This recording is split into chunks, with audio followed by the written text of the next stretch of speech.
Bab 1501, Mencari Cara. Maksud pihak lawan sangat jelas, sama sekali tidak memberi Aksa Wijaya kesempatan untuk menolak, bahkan langsung mengancamnya dengan keselamatan semua orang. Dia jelas sudah memutuskan untuk membuat Aksa Wijaya tetap tinggal. Menurutnya, setelah Aksa Wijaya ditahan, ia akan diajari dengan sungguh-sungguh. Setelah Aksa Wijaya merasakan manfaatnya, ia akan rela tinggal di sini dan berlatih dengan baik. Suara si kecil terdengar di benaknya. Sudah pernah melihat orang tak tahu malu, tapi belum pernah melihat yang sebegini parah. Apa tempat ini sebenarnya? Menerima murid saja sampai harus memaksa. Aksa Wijaya saat ini juga merasa kesal, tetapi tidak ada kesempatan untuk membantah. Kecuali dia mengabaikan Maya Sudiro dan yang lainnya. Ini adalah ahli dari alam keabadian dewa, dan tanpa kehadiran Raja Iblis Tulang, dia benar-benar tak bisa berbuat apa-apa.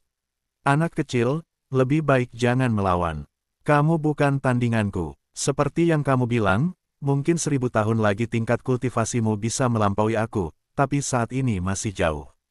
Aksa Wijaya tak punya pilihan, lalu berkata, aku bisa ikut denganmu ke puncak langit suci, tetapi jika ingin aku menjadi murid, tidak masalah, asalkan teman-temanku meninggalkan dunia rahasia kuno ini terlebih dahulu. Namun, pihak lawan langsung menggelengkan kepala. Anak kecil, aku sudah bilang, jangan tawar-menawar denganku. Kamu tidak punya pilihan selain dua, menjadi murid secara sukarela atau aku memaksamu. Pilih saja salah satunya. Aksa Wijaya matanya berkedip, biarkan aku berpikir, kita bisa pergi ke puncak langit suci dulu. Mendengar itu, pihak lawan kembali menggelengkan kepala dengan tegas. Jangan main-main, apa kau pikir aku tidak tahu rencanamu? Kau ingin memberitahu Tuan Besar dan meminta bantuannya menekan aku. Jangan bermimpi. Sebelum kau menjadi murid, aku tidak akan membawamu ke sana. Lagi pula, meski kami menghormati Tuan Besar, kami bukan dari satu kekuatan yang sama. Kau harus tahu ini. Bahkan jika aku tidak kembali ke puncak langit suci, Tuan Besar tidak akan bisa menyentuhku. Tapi, kau pikir teman-teman kecilmu bisa lolos dariku? Orang ini sangat pintar. Meskipun Aksa Wijaya sudah merencanakan beberapa cara, semuanya bisa dibongkar olehnya. Dengan wajah tenang, Aksa Wijaya berkata, lalu apa lagi yang harus aku katakan?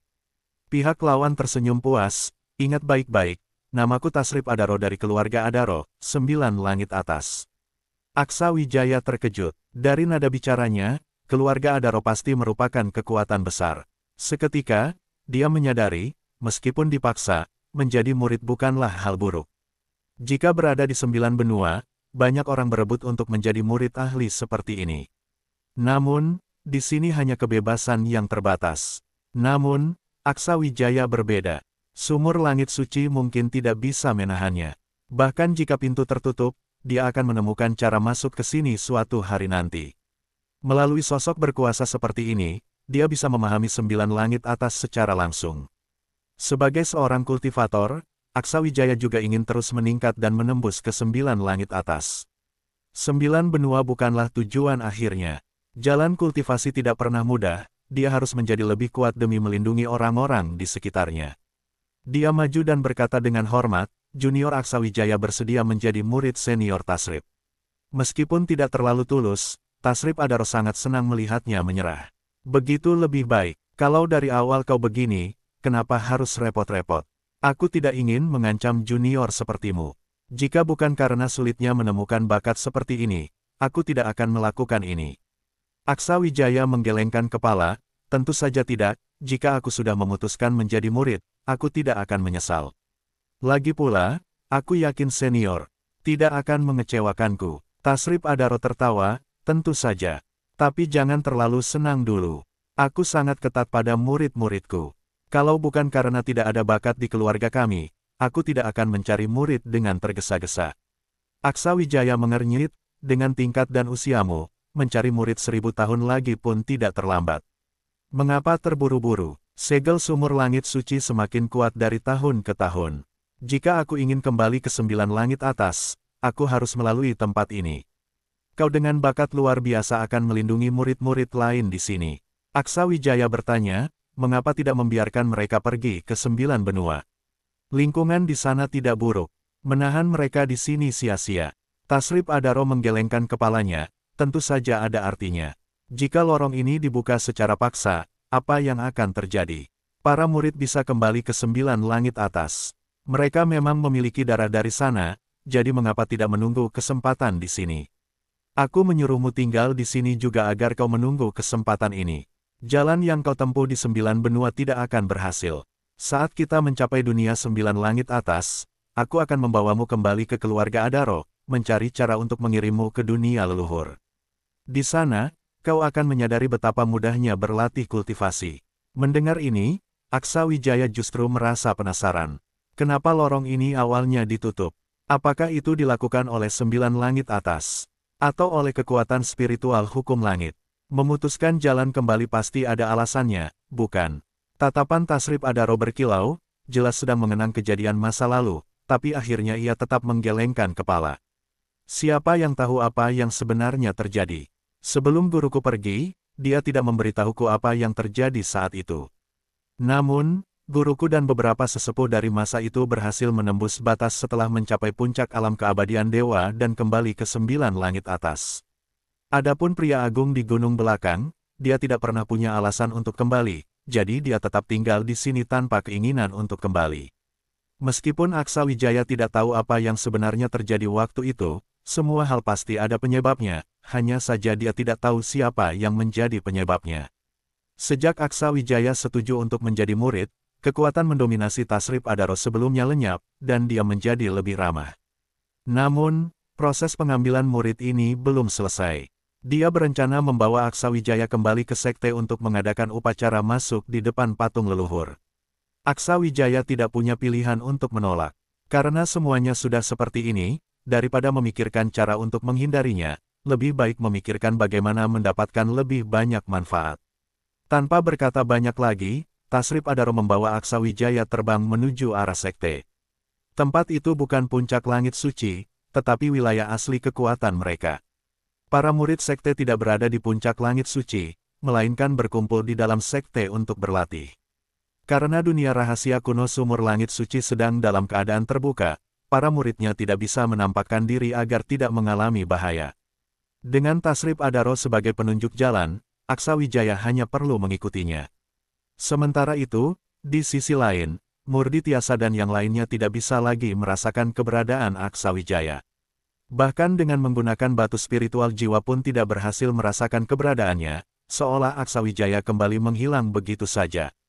Di antara para kultivator yang hadir, hanya Murdi Tiasa yang tahu apa yang mungkin terjadi pada Aksa Wijaya.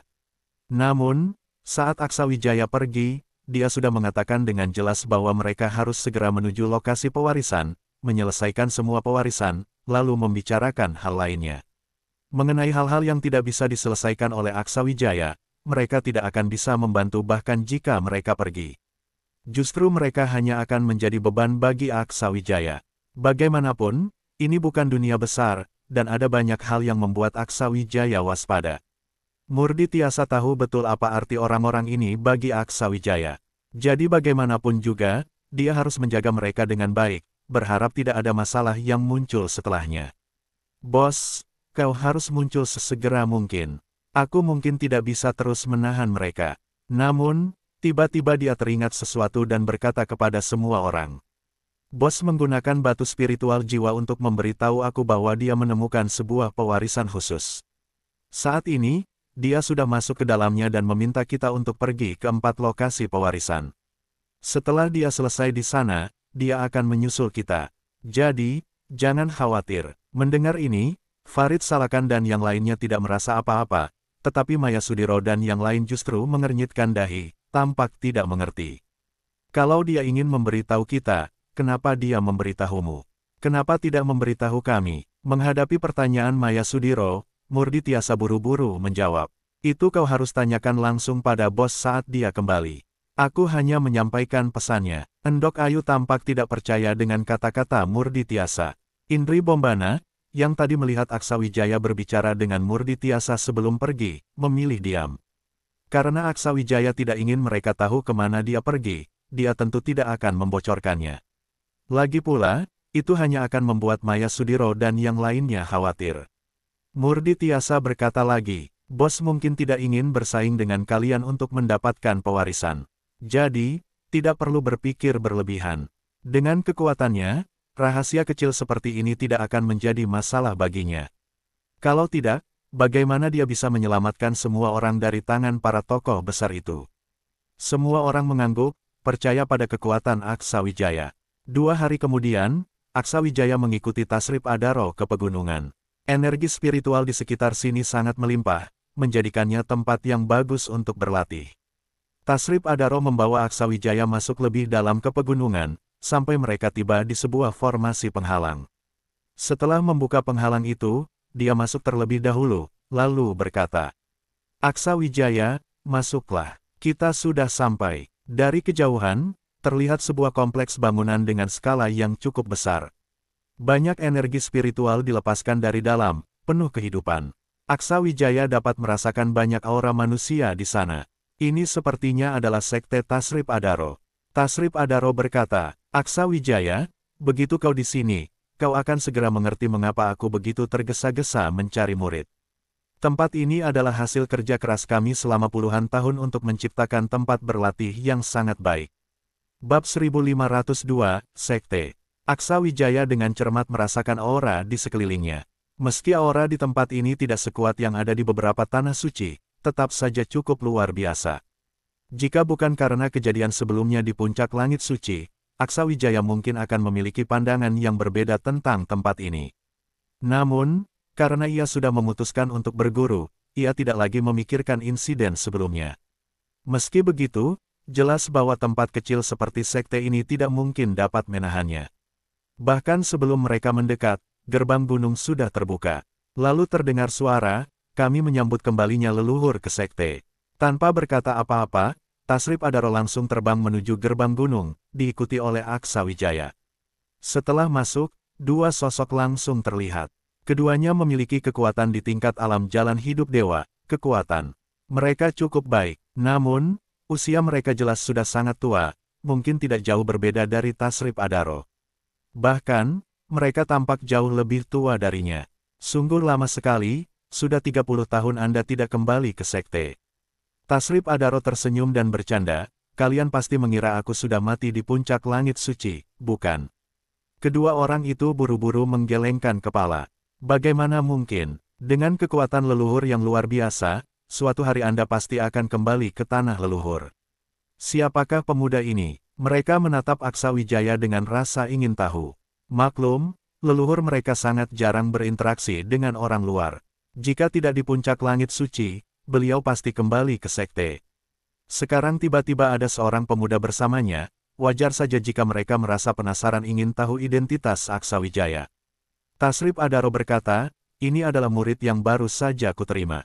Di masa depan, mungkin dia akan menjadi pemimpin sekte ini.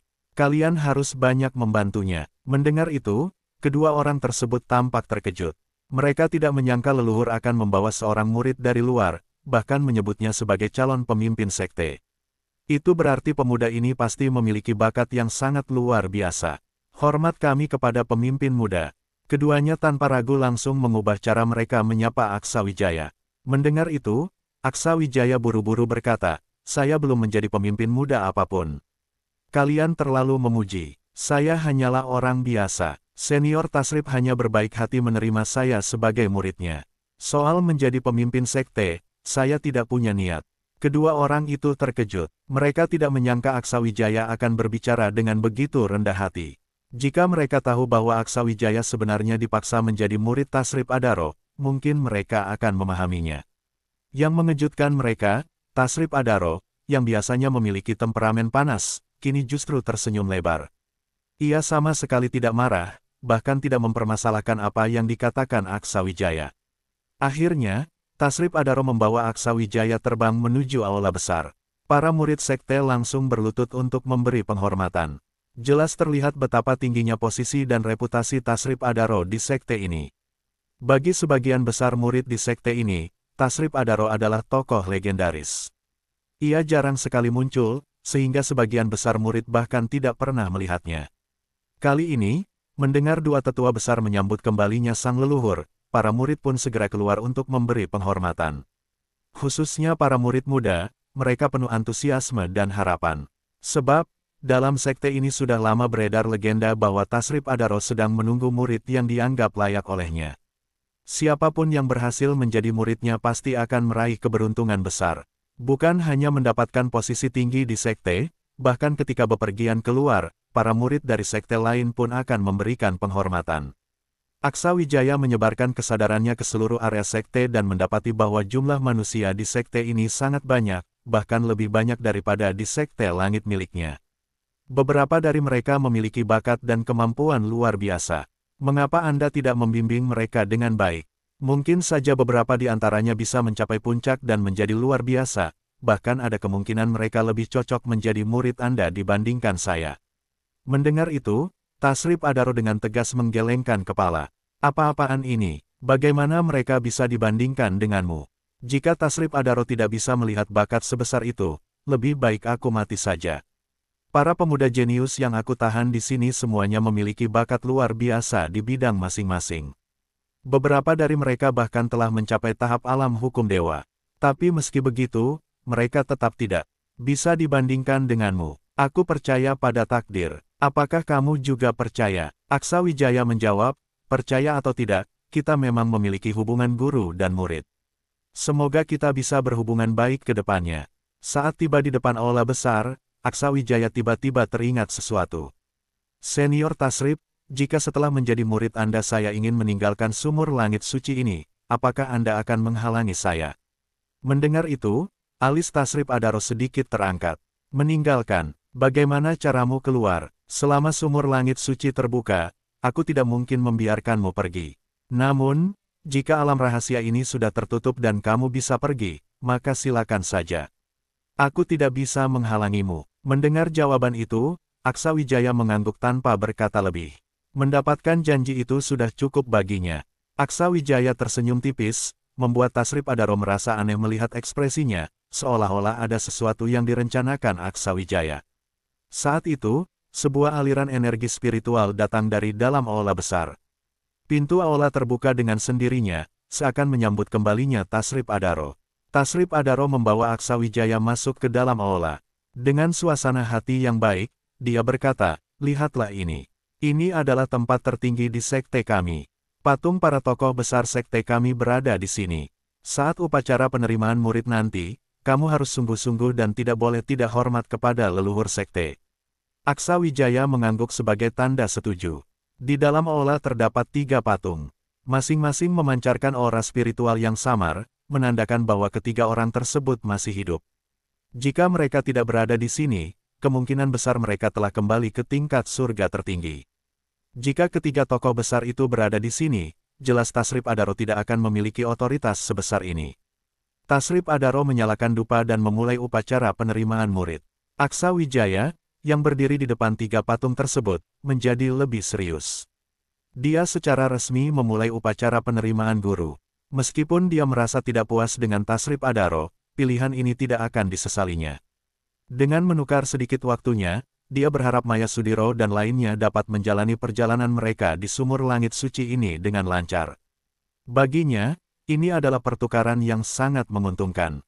Selain itu, dengan kekuatan Tasrip Adaro yang sudah mencapai tingkat alam keabadian dewa, menjadi muridnya tentu akan membawa manfaat tersendiri. Setelah upacara selesai, Aksa Wijaya dengan sedikit enggan memanggil Tasrip Adaro sebagai gurunya. Tasrip Adaro tampak sangat gembira. Dia kemudian memberikan beberapa hadiah kepada Aksa Wijaya, sebuah harta spiritual untuk pertahanan dan sebuah lagi untuk serangan. Keduanya berkualitas tinggi, mencapai tingkat kerajaan, yang sangat langka di wilayah 9 benua. Tindakan Tasrip Adaro yang murah hati menunjukkan betapa puasnya dia terhadap Aksa Wijaya. Aksa Wijaya duduk bersila di tempatnya, fokus mempelajari sesuatu. Di sisi lain, Tasrip Adaro berkata, anak muda, apakah kamu berniat berlatih di sini? Cepatlah bangun, aku akan membawamu ke ruang latihan. Aku juga berniat berbagi beberapa wawasan tentang teknikku. Semoga itu bisa membantumu. Aksa Wijaya bangkit dan mengikuti Tasrip Adaro meninggalkan aula besar.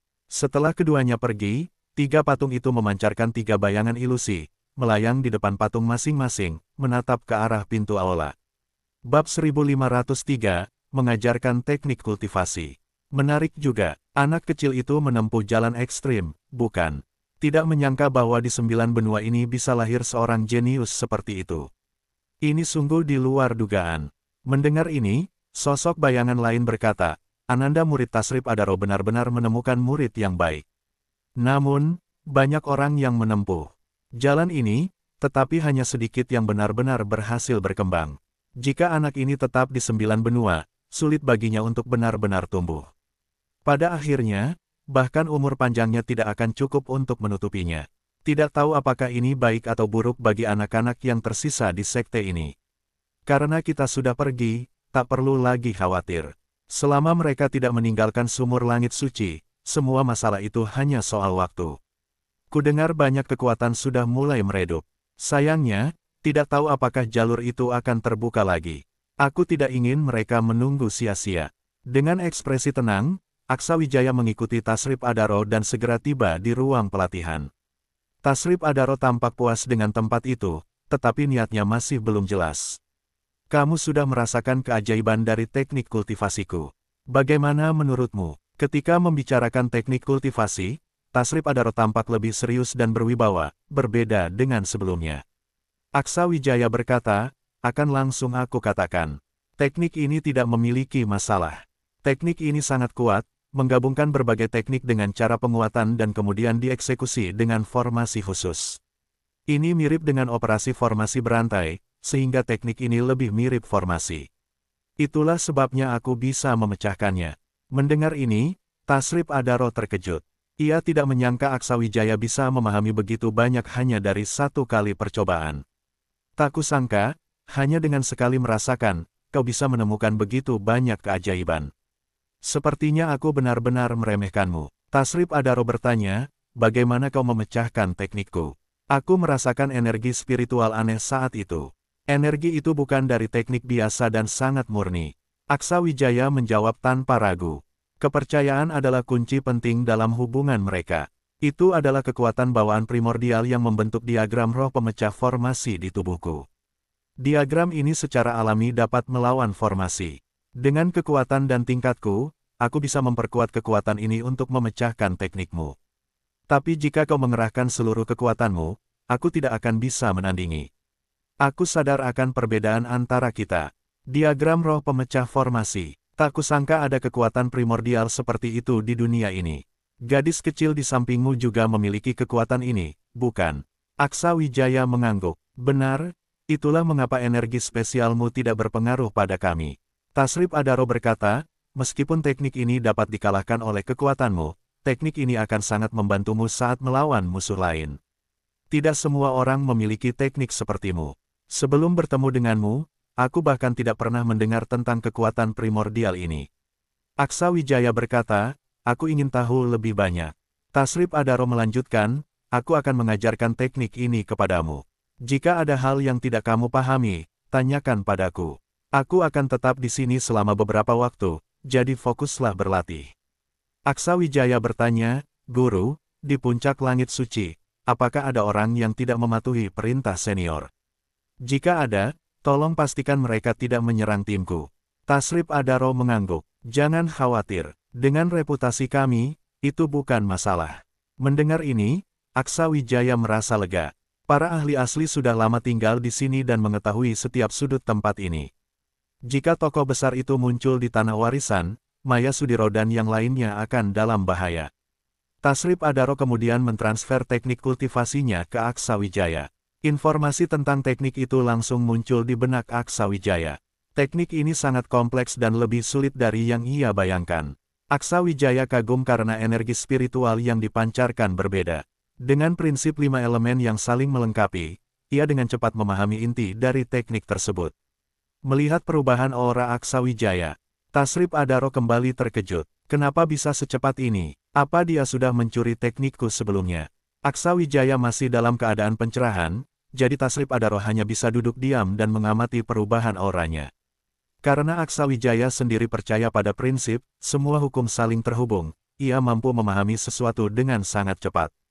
Kesulitan teknik ini jauh lebih rendah dibandingkan saat ia pertama kali memahami energi cahaya dan kegelapan, bahkan mungkin berkali-kali lebih mudah. Lingkungan di sekitarnya mulai mengalami perubahan karena energi spiritual yang terus-menerus dikeluarkan. Di sekitar Aksawijaya, terbentuk lapisan demi lapisan formasi yang tersusun dari energi spiritual, melingkari dirinya. Aksawijaya mencoba menggunakan formasi-formasi ini untuk menciptakan penghalang pertahanan.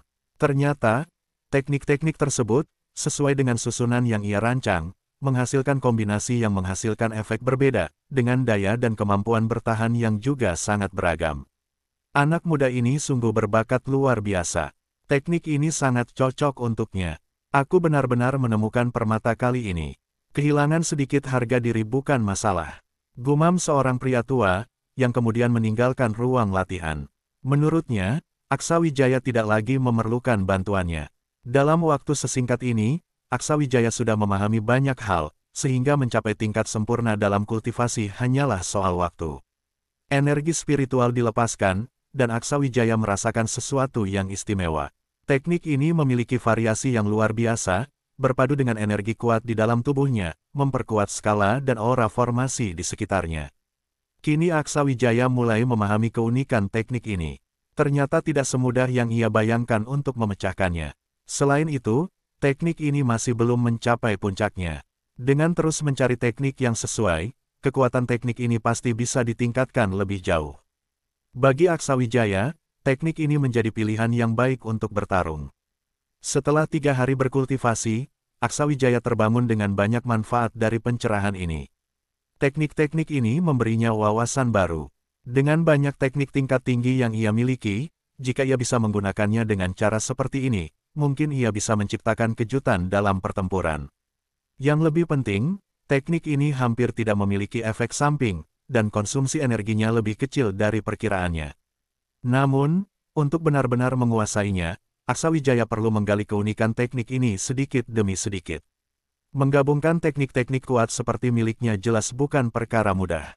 Saat keluar dari ruang latihan, suasana di sekitarnya sangat tenang.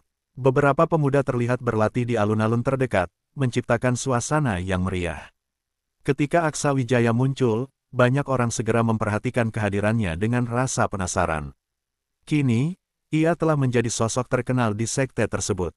Alasannya sederhana, Aksawijaya adalah murid baru yang diterima oleh Tasrip Adaro, sesuatu yang sudah bukan rahasia lagi. Hal ini berarti peluang para jenius lain di sekte itu telah pupus. Banyak murid berbakat telah menunggu lama agar sang tetua besar kembali, tetapi siapa sangka ia malah membawa Aksawijaya bersamanya. Seseorang berkata, apa sih yang istimewa dari dia? Kelihatannya dia bahkan lebih tua dari kita. Apakah hanya karena wajahnya tampan? Seorang murid perempuan di dekatnya, dengan mata berbinar, berseru, aku mau punya anak dengannya. Aku akan menjadi istri ketua sekte di masa depan. Seorang murid perempuan lain mendorongnya pelan, minggir. Dia milikku. Saat itu, seorang pemuda di tingkat ketiga alam spiritual dewa mendekati Aksawijaya dengan tatapan penuh permusuhan. Kau Aksawijaya, kan? Aksawijaya menatapnya bingung. Kita, saling kenal. Pemuda itu menjawab dengan nada dingin, tidak kenal. Tapi sebentar lagi akan kenal. Ayo bertarung. Aku ingin tahu, apa hebatnya seorang asing seperti kau yang merebut tempat kami. Dengan tangan terlipat di dada, Aksawijaya hanya memperhatikan pemuda itu. Pemuda tersebut masih muda, memiliki bakat yang luar biasa, mengingatkan Aksawijaya pada Panji Dutro di masa lalu. Namun, wajah pemuda itu penuh amarah, jelas menunjukkan betapa ia peduli pada status Aksawijaya. Melihat Aksawijaya tak bereaksi, pemuda itu marah dan berteriak, tetua besar meninggalkan sekte ini 30 tahun lalu, saat aku belum lahir. Aku sudah diakui sebagai penerus sekte. Setelah penutupan dunia rahasia kuno, aku seharusnya dikirim untuk belajar langsung di bawah tetua besar. Tapi kenapa kau, seorang asing, yang lebih dulu mendapat tempat? Aku tidak terima. Mendengar itu, Aksawijaya malah tersenyum, sedikit mengagumi semangat pemuda itu. Kau tidak terima, tapi tidak ada yang bisa kau lakukan. Kalau bukan karena dia yang memaksaku menjadi muridnya, aku juga tidak akan ke sini. Kalau kau mau bertarung denganku, mungkin kau harus berlatih 10 atau 20 tahun lagi untuk bisa menyentuh ujung jubahku. Ucapan itu membuat semua murid di sekitarnya terkejut. Mereka tak percaya Aksawijaya bisa berbicara seperti itu. Apakah seorang ahli di alam keabadian dewa benar-benar harus memaksa seseorang menjadi muridnya? Hal ini terdengar tak masuk akal. Namun, yang paling memicu kemarahan pemuda itu adalah kalimat terakhir Aksa Wijaya. Ia selalu percaya diri. Di antara murid seangkatannya, tak ada yang bisa mengalahkannya. Bahkan, ia jauh lebih kuat dibanding murid peringkat kedua, dengan kemampuan yang mendekati generasi senior. Namun Aksa Wijaya dengan enteng meremehkannya. Tanpa berkata apa-apa lagi, pemuda itu langsung menyerang Aksa Wijaya, mencoba bertarung jarak dekat. Gerakannya sangat terkoordinasi, serangannya cepat, tetapi Aksa Wijaya tetap berdiri di tempat dengan tangan terlipat, hampir tak bergerak. Ia hanya menghindari serangan pemuda itu tanpa kesulitan. Tak peduli seberapa cepat pukulan pemuda itu, ia tak mampu menyentuh Aksa Wijaya sedikitpun. Bab 1504, Penekanan Ekstrim. Semua orang terkejut. Mereka tidak pernah membayangkan seorang pemuda seumur mereka memiliki kemampuan gerakan tubuh seperti itu. Aksa Wijaya tersenyum tipis dan berkata langsung, hanya segini saja. Sudah kukatakan, bahkan menyentuh ujung bajuku pun kau tidak bisa. Sepertinya aku terlalu memandang tinggi dirimu. Pemuda itu jelas semakin terprovokasi, kekuatan spiritualnya meledak, menunjukkan bahwa ia serius kali ini. Biasanya, saat bertanding di dalam sekte, penggunaan kekuatan spiritual dilarang. Karena pada tingkat mereka, daya hancurnya sangat besar, kecuali di arena latihan. Di luar itu, tidak diizinkan bertarung sembarangan di dalam sekte. Namun, kali ini kemarahan pemuda itu telah mencapai puncaknya, membuatnya meledak sepenuhnya. Aksa Wijaya bisa merasakan semangat juang yang kuat di mata lawannya, tetapi bagaimanapun juga, pemuda itu terlalu lemah di matanya. Dibandingkan dengan lawan-lawan sebelumnya, mereka berada pada tingkat yang berbeda sama sekali. Meski Aksa Wijaya masih berada di tingkat alam spiritual dewa, kekuatan bertarungnya yang sebenarnya sudah cukup untuk disebut sebagai salah satu ahli di antara para kultivator tingkat alam hukum dewa.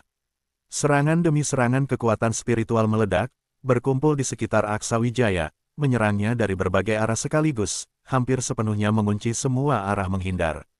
Kontrolmu cukup baik, Aksa Wijaya hanya mengomentari dengan santai. Lalu, dia tiba-tiba membuka tangannya. Gelombang kekuatan spiritual muncul, dan seketika, semua serangan itu tertelan habis. Serangan-serangan tersebut lenyap begitu saja. Semua itu dilakukan dengan mudah, seolah-olah hanya melakukan sesuatu yang sepele, membuat orang-orang di sekitarnya berseru kaget. Namun, saat Aksa Wijaya menahan serangan tersebut, sebuah cahaya dingin langsung meluncur ke arah lehernya. Itu adalah pedang panjang yang memancarkan aura tajam, sebuah harta spiritual tingkat langit. Pemuda itu jelas memiliki kesadaran bertarung yang cukup baik. Dengan menggunakan teknik untuk mengunci arah menghindar Aksa Wijaya, dia memaksanya untuk fokus pada serangan itu, lalu tiba-tiba menyerang dengan pedang. Jika lawannya adalah kultivator dengan kekuatan setara, Aksa Wijaya mungkin benar-benar akan terkena serangan itu. Sayangnya, perbedaan kekuatan mereka terlalu besar. Pemuda itu tersenyum, seolah-olah dia sudah melihat gambaran dirinya berhasil. Dia sangat percaya diri dengan serangan pedang ini. Namun, di detik berikutnya, pedang panjang itu tiba-tiba terhenti di tempatnya. Tidak peduli seberapa keras pemuda itu berusaha, pedangnya tidak dapat bergerak sedikitpun. Di tengah tatapan terkejut orang-orang, Aksa Wijaya dengan dua jari menjepit ujung pedang tersebut. Kekuatan tubuh seperti apa yang dimilikinya? Betapa luar biasanya kekuatan itu hingga membuat semua orang terpana. Tanpa banyak bicara, Aksa Wijaya tiba-tiba menekan sedikit. Dengan hanya dua jarinya, ujung pedang itu langsung patah. Betapa menakutkannya, orang-orang di sekitarnya menarik napas dingin. Kekuatan bertarung yang ditunjukkan Aksa Wijaya benar-benar berada di luar jangkauan mereka. Di dalam aula besar, beberapa petinggi sekte sedang menyaksikan situasi di alun-alun melalui layar cahaya. Mereka semua terkejut tanpa terkecuali. Tasrif Adaro, dengan senyum tipis di wajahnya, jelas sedang dalam suasana hati yang sangat baik. Melihat kemampuan Aksa Wijaya yang melampaui harapannya, ia semakin mengagumi Aksa Wijaya. Beberapa tetua mulai berdiskusi, jelas takjub dengan apa yang mereka lihat. Anak itu, kekuatan tubuhnya mungkin sudah melampaui harta spiritual tingkat langit. Kekuatan dan reaksinya sangat luar biasa. Apa yang sebenarnya terjadi di 9 negeri ini hingga muncul seorang anak muda sekuat ini? Cara dia menggunakan tekniknya juga sangat tepat. Bahkan jika ada kesalahan, dia tidak akan panik. Karakter yang stabil seperti ini memang layak menjadi penerus pilihan leluhur. Sungguh luar biasa. Tasrip Adaro tersenyum dan berkata, anak yang kupilih sendiri, bagaimana mungkin mengecewakan. Namun, kalian seharusnya memberitahuku lebih awal. Anak itu memiliki bakat yang sangat baik, juga teknik yang luar biasa. Jika dilatih dengan benar, masa depannya tidak terbatas. Sebelum beberapa tetua sempat menjelaskan, Tasrip Adaro sudah meninggalkan aula besar. Dengan cepat, dia muncul di alun-alun itu dengan senyuman di wajahnya, langsung turun tangan dan menghentikan Aksa Wijaya. Wahai muridku yang baik, kenapa baru saja keluar sudah langsung memberi pelajaran pada mereka? Kamu tidak boleh memanfaatkan kekuatanmu untuk menindas yang lemah. Aksa Wijaya mengangkat alis, menatapnya, bukankah ini juga mewarisi caramu? Waktu kamu memaksaku menjadi murid, kamu bahkan tidak berniat berdiskusi denganku. Tasrip Adaro tidak banyak bicara lagi dengan Aksa Wijaya, melainkan berbalik menatap pemuda jenius itu. Di tangannya muncul sebilah pedang panjang, sebuah senjata spiritual tingkat raja, jauh lebih kuat dibandingkan yang dia gunakan sebelumnya. Pedang itu langsung melayang di depan pemuda itu. Kamu punya bakat yang bagus. Tak kusangka, setelah sekian tahun aku pergi, akhirnya tempat ini memiliki seorang murid yang lumayan. Kamu cukup baik. Pulanglah dan persiapkan diri. Aku berencana menjadikanmu murid terakhirku. Dengan begitu, kamu akan menjadi adik seperguruan dari dia. Cepat beri hormat pada kakak seperguruanmu. Pemuda itu awalnya tertegun, jelas tidak menyangka akan hal ini. Namun, tanpa ragu, dia menerima pedang itu dan langsung berkata kepada Tasrip Adaro, murid Sabran Barani memberi hormat kepada guru. Melihat hal ini, Tasrip Adaro menoleh ke arah Aksa Wijaya. Anak muda, perhatikan baik-baik. Inilah reaksi yang seharusnya saat dihormati oleh ahli. Inilah yang disebut menghormati guru dan menjunjung tinggi ajaran. Aksa Wijaya hanya mengangkat bahu, tampak tidak peduli. Setelah bangkit, pemuda itu menatap Aksa Wijaya dengan sorot mata penuh kehati-hatian. Setelah pertempuran tadi, dia menyadari betapa dia telah meremehkan dirinya. Sekarang, bahkan jika diberi kesempatan lagi, dia tidak akan berani melawan Aksa Wijaya. Saat Aksa Wijaya mematahkan senjata spiritualnya dengan paksa tadi, jika saja Aksa Wijaya tidak menahan diri, dia pasti akan kehilangan muka sepenuhnya. Sebelum pemuda itu sempat berbicara, Tasrip Adaro langsung berkata, jangan coba-coba mencari masalah dengannya. Dia sedang dalam suasana hati buruk akhir-akhir ini. Lagi pula, tingkat kekuatanmu memang jauh di bawahnya. Perbedaan kekuatan kalian seperti langit dan bumi. Jika kamu memiliki bakat seperti dia, aku tidak perlu bersusah payah membawanya ke sini. Pemuda itu tidak tahu apa yang sebenarnya terjadi di antara Aksa Wijaya dan leluhurnya ini. Dari luar, hubungan mereka lebih tampak seperti musuh daripada guru dan murid. Aksa Wijaya malah tertawa. Selamat dulu karena mendapatkan murid yang baik. Soal teknik itu, aku sudah memahaminya dan bahkan merasakan beberapa keistimewaannya. Memang pantas untuk dipelajari. Terima kasih. Mendengar itu, Tasrip Adaro awalnya senang, lalu langsung berkata, tentu saja. Teknikku ini bahkan di dunia 9 langit atas masih dianggap luar biasa. Hanya saja aku belum mencapai tingkat para leluhur, jadi belum bisa sepenuhnya mengeluarkan kekuatan teknik ini. Tapi kamu berbakat luar biasa. Mungkin kamu tidak perlu mencapai tingkat yang terlalu tinggi untuk sepenuhnya menguasainya. Aku sangat menantikan hari itu. Aksa Wijaya berkata, aku berencana untuk berkeliling di dalam sekte. Tidak masalah, kan? Tasrip Adaro tersenyum, tentu saja tidak masalah. Di dalam gerbang gunung ini, tidak ada tempat yang tidak boleh kamu masuki. Tokenmu memberimu akses tanpa batas, dengan otoritas hanya di bawahku. Kelak tempat ini akan menjadi milikmu. Tentu saja kamu harus lebih dulu mengenalinya. Tasrip Adaro sepertinya sengaja mengatakan ini di depan sekian banyak pemuda, seakan untuk menyampaikan niatnya secara tidak langsung. Ini sama saja dengan pengakuan bahwa identitas Aksa Wijaya telah ditetapkan, atau lebih tepatnya, Aksa Wijaya akan menjadi pemimpin sekte berikutnya. Namun, kekuatan luar biasa yang diperlihatkan Aksa Wijaya memang membuat para pemuda itu takjub. Tidak ada seorang pun yang berani lagi mencoba menguji kemampuannya, bahkan mereka yang sedikit lebih tua sekalipun. Perbedaan kekuatan mereka dengan Aksa Wijaya masih cukup signifikan. Akhirnya, mereka pun harus menerima status Aksa Wijaya, karena bagaimanapun juga, ini adalah pilihan langsung dari sang leluhur. Bab 1505, munculnya fragmen kuno. Aksawijaya tidak banyak bicara lagi, ia langsung beranjak pergi dan berjalan-jalan di dalam gerbang gunung. Sementara itu, Tasrip Adaro pergi lebih dulu, memerintahkan Sabran Barani untuk menemuinya nanti. Dengan bakat dan status Sabran Barani, menjadi muridnya juga merupakan tanggung jawab terhadap sekte ini. Meskipun Aksawijaya sudah menerima bimbingan dari seorang guru dan sikapnya jauh lebih lembut dibandingkan sebelumnya, bagi Tasrip Adaro, Aksawijaya tetap orang luar. Setidaknya, dalam waktu singkat, sulit untuk sepenuhnya percaya padanya.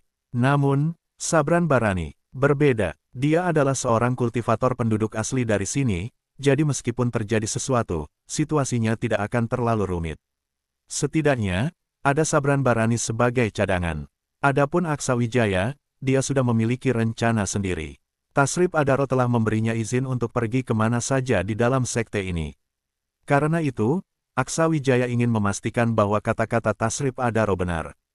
Alasannya sederhana, tujuannya adalah gudang harta karun di sini. Jika dia bisa pergi kemana saja tetapi tidak mengunjungi gudang tersebut, rasanya tidak adil bagi dirinya sendiri. Dia berencana tinggal di sini untuk sementara waktu. Setidaknya sampai Maya Sudiro dan yang lainnya mendapatkan keempat warisan tersebut, Aksawijaya akan berlatih dengan tenang di sini. Sementara itu, Tasrip Adaro telah memberitahu para ahli sekte lain untuk tidak mengganggu teman-teman Aksawijaya. Ia tahu bahwa para ahli ini sedang menunggu para jenius dari luar untuk mengambil umpan mereka di tempat warisan masing-masing. Aksawijaya, yang tidak bisa pergi sekarang, dengan santai berkeliling di dalam gerbang gunung. Untungnya, lingkungan di sini cukup baik, memberinya ketenangan untuk menenangkan pikirannya. Sebagai wajah baru, para kultivator di sana sering memandangnya dengan rasa penasaran. Namun, Aksawijaya tidak peduli. Sambil berjalan, dia terus bertanya-tanya tentang arah gudang harta. Ketika tiba di gudang, ia menemukan bahwa kepala penjaganya adalah seorang tetua di tingkat alam jalan hidup dewa. Tetua ini tampak terkejut melihat Aksawijaya datang. Baru saja, ia melihat Aksawijaya bertarung dengan Sabran Barani di aula besar, dan tidak menyangka Aksawijaya akan datang secepat ini. Namun, Aksawijaya tidak gentar menghadapi tetua tingkat alam jalan hidup dewa ini. Dengan hak istimewa yang diberikan Tasrip Adaro kepadanya, ia tidak ragu menggunakannya. Tolong tunggu sebentar, Aksawijaya tidak ingin menimbulkan masalah. Ia hanya berhadapan dengan Tasrip Adaro, terhadap orang lain, dia tetap sopan. Junior Aksawijaya memberi hormat kepada senior. Tetua itu terkejut melihat sikap hormat Aksawijaya. Ia tahu betul bahwa Aksawijaya tidak sebaik ini terhadap leluhur mereka. Setelah sadar, tetua itu berkata, dalam hal senioritas, kau bahkan lebih tinggi dariku. Panggil saja aku Tetua Samudra. Ada yang bisa kubantu. Saya baru tiba di sini dan tertarik dengan tempat ini.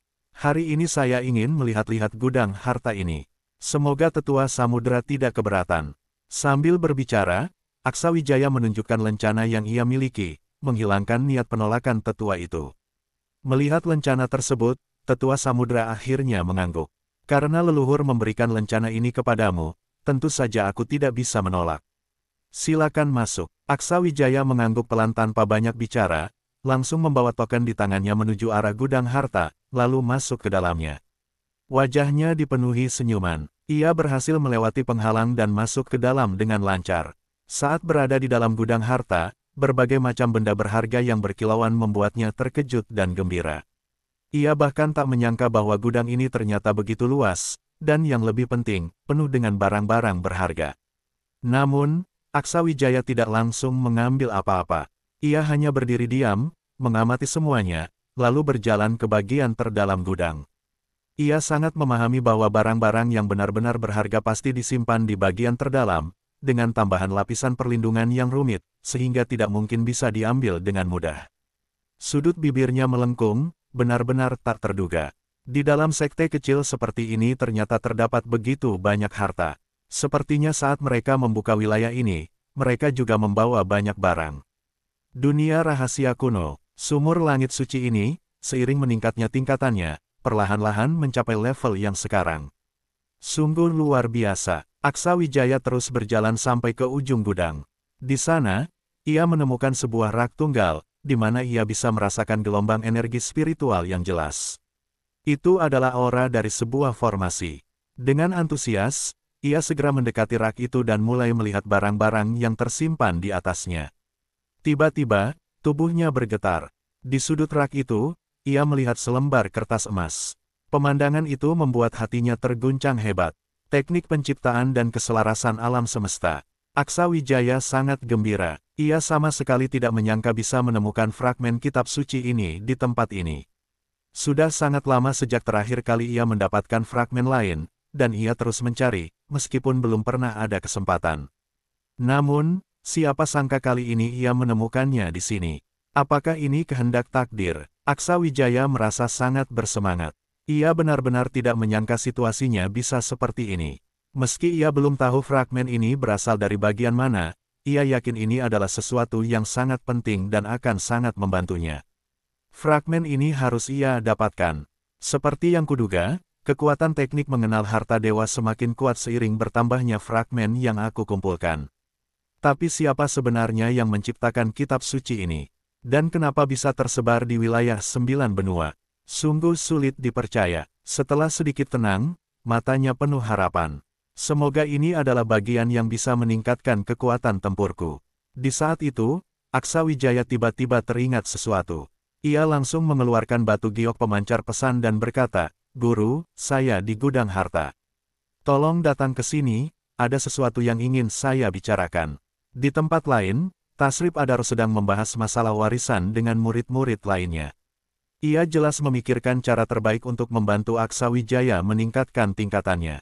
Ia ingin memberikan segalanya agar Aksa Wijaya bisa tumbuh lebih baik, sehingga ia sendiri bisa pergi dengan tenang. Namun, saat ia merasakan pesan dari batu giok pemancar, ia mendengar suara Aksa Wijaya di dalamnya. Tasrif Adaro terdiam sejenak, tak menduga hal ini. Anak ini kena apa? Kenapa tiba-tiba bersikap seperti ini? Beberapa tetua lainnya pun terdiam, tak tahu harus berkomentar apa. Namun, Tasrif Adaro langsung menghilang dari tempatnya. Ketika muncul kembali, ia sudah berada di depan gudang harta. Tanpa banyak bicara, ia masuk dan segera menemukan lokasi Aksa Wijaya berada. Dengan alis yang sedikit berkerut, ia berjalan mendekat. Saat melihat Aksa Wijaya berdiri di dekat rak terakhir, mata Tasrif Adaro menyiratkan kewaspadaan. Ia sangat tahu betapa berharganya benda-benda di rak itu. Meski tidak tahu apa yang diinginkan Aksa Wijaya, ia yakin anak itu mengincar sesuatu dari rak tersebut. Hanya saja, ia tidak tahu persis barang mana yang menjadi incaran Aksa Wijaya. Satu hal yang pasti, semua benda di rak ini sangatlah berharga, hingga membuatnya merasa berat hati jika harus kehilangan salah satunya. Sebagian besar benda ini adalah peninggalan para pendahulu dan layak disebut sebagai harta karun. Bahkan banyak yang tidak bisa ia pahami atau gunakan, sehingga tetap dibiarkan tersimpan di sana. Wahai muridku yang baik, apa yang kau inginkan sehingga memanggil gurumu ke sini? Bab 1506, Kesulitan. Aksa Wijaya memandang Tasrif Adaro dan langsung bertanya, "Gulungan sisa kitab kuno teknik dewa ini cukup menarik, asal-usulnya dari mana?" Melihat Aksa Wijaya tertarik pada kertas emas tanpa tulisan ini, Tasrif Adaro tampak terkejut. "Gulungan sisa, kamu bahkan tahu ini adalah gulungan sisa. Apakah kamu pernah melihatnya sebelumnya?" Aksa Wijaya mengangguk, memang pernah melihatnya, tetapi tidak tahu asal-usulnya. Dia sangat tertarik dengan kitab kuno teknik dewa penciptaan dan keselarasan alam semesta, tetapi tidak ingin terlalu langsung bertanya. Cukup menunjukkan minat yang besar saja. Bagaimanapun, lawannya berasal dari dunia 9 langit atas, yang seharusnya memiliki wawasan jauh lebih luas dibanding dirinya. Mungkin mereka mengetahui asal-usul kitab kuno teknik dewa penciptaan dan keselarasan alam semesta. Tasrif Adaro terdiam sejenak, lalu menghela napas. Benda ini ditemukan oleh leluhur keluarga Adaro di 9 benua dan telah disimpan di sini entah sudah berapa lama. Kami tidak bisa memahami apa yang ada di atasnya. Namun, leluhur itu pernah mengatakan bahwa benda ini memiliki aura dunia leluhur. Mengapa muncul di 9 benua tidak ada yang tahu. Jika kamu pernah melihatnya di sana, berarti memang pernah muncul di 9 benua. Sayangnya, kami tidak dapat memahami apa yang terkandung di dalamnya. Jika ini adalah sebuah teknik, pasti sangat kuat. Mendengar ini, Aksa Wijaya merasa kagum. Teknik dewa ini ternyata berasal dari dunia leluhur. Tidak heran benar-benar berada di atas semua teknik di 9 benua. Namun, dia tetap tidak tahu mengapa benda itu mengalir ke 9 benua. Bisa memberikannya padaku. Aksa Wijaya dengan tegas langsung meminta benda itu. Bagaimanapun, dia sudah menjadi murid. Jika hubungan itu tidak ada, mungkin dia akan merebutnya seperti ketika mendapatkan bab teknik formasi sebelumnya. Mendengar permintaan ini, Tasrip Adaro akhirnya merasa lega. Aksa Wijaya tidak meminta benda lain, sehingga ini dianggap kerugian terkecil. Gulungan sisa ini memang aneh, tetapi tidak berguna bagi mereka. Jika memang harus jatuh ke tangan yang berjodoh, lebih baik memberikan Aksa Wijaya sebagai sebuah hubungan baik. Setidaknya, ini bisa membuat Aksa Wijaya tenang dan tidak membuat masalah lagi untuk sementara waktu. Bagi Aksa Wijaya, ini adalah sesuatu yang tidak boleh dia lewatkan. Tasrip Adaro berkata, kamu baru masuk perguruan, dan aku belum memberikan hadiah perkenalan yang layak. Karena kamu menyukai gulungan sisa ini, aku berikan padamu. Semoga kamu bisa memahami rahasia di dalamnya, sehingga pemberian ini tidak sia-sia. Dia membuka penghalang dan langsung memberikan gulungan sisa itu kepada Aksa Wijaya. Aksa Wijaya dengan paksa menekan aura kitab kuno teknik Dewa Penciptaan dan keselarasan alam semesta di dalam pusat energinya agar tidak memicu reaksi gulungan itu, karena hal ini pasti akan menarik perhatian Tasrip Adaro. Dia menyimpan gulungan sisa itu di harta spiritual gua langitnya, kemudian mengalihkan perhatian ke barang-barang berharga lainnya. Harus diakui, kualitas barang-barang di tempat ini sangat tinggi. Namun, semua perhatian Aksa Wijaya hanya tertuju pada gulungan sisa itu. Untuk barang-barang lain, dia tidak bisa tertarik saat ini. Tasrip Adaro mengira Aksa Wijaya masih akan meminta lebih, sehingga merasa sedikit khawatir. Namun, dia tidak ingin merusak hubungan yang baru saja sedikit membaik. Aksa Wijaya pun menyadari rasa khawatir ini. Akhirnya, dia meninggalkan area itu dan berhenti di depan rak buku yang penuh dengan kitab. Tasrip Adaro akhirnya bernapas lega, khawatir jika Aksa Wijaya mengubah pikirannya.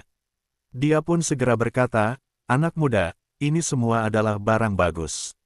Beberapa adalah teknik tinggi dari dunia 9 langit atas, dan ada juga karya para leluhur kami. Semuanya adalah salinan tunggal yang nilainya tak ternilai. Kamu boleh pilih beberapa untuk dibawa pulang. Mempelajari teknik orang lain akan sangat bermanfaat bagi aliran teknik kita.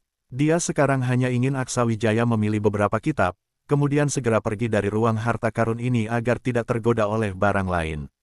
Aksa Wijaya memilih beberapa kitab dari rak, lalu berkata, kalau begitu, carikan tempat yang tenang untukku belajar.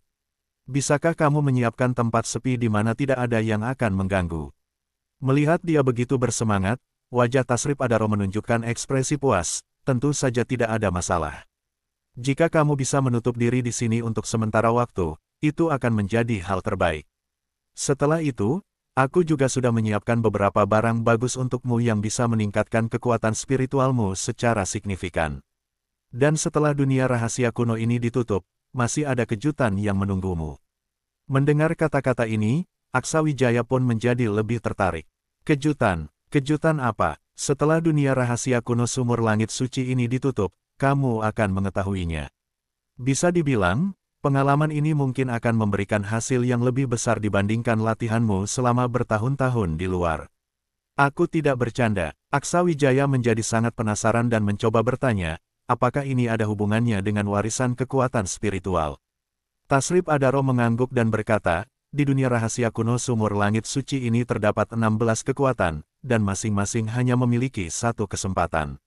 Aku bersedia memberikan kesempatan ini kepadamu, jadi kamu harus benar-benar memanfaatkannya. Semakin Tasrip Adaro berbicara seperti ini, semakin penasaran Aksa Wijaya. Dia sangat ingin tahu apa yang sebenarnya dimaksudkan oleh Tasrip Adaro. Namun, dia tidak bertanya lebih lanjut, karena dia sudah menduga kemungkinan tertentu. Mungkin ini berkaitan dengan warisan yang ditinggalkan oleh setiap sekte, dan hal ini membuatnya semakin tertarik. Aksa Wijaya tidak berkata lebih banyak. Tasrip Adaro jelas sedang mencoba memancing rasa penasarannya, agar dia tidak meninggalkan dunia rahasia kuno sumur langit suci. Tasrip Adaro kemudian memilihkan sebuah tempat yang tenang di belakang gunung untuk Aksa Wijaya, membuka sebuah gua yang sangat cocok untuk menutup diri.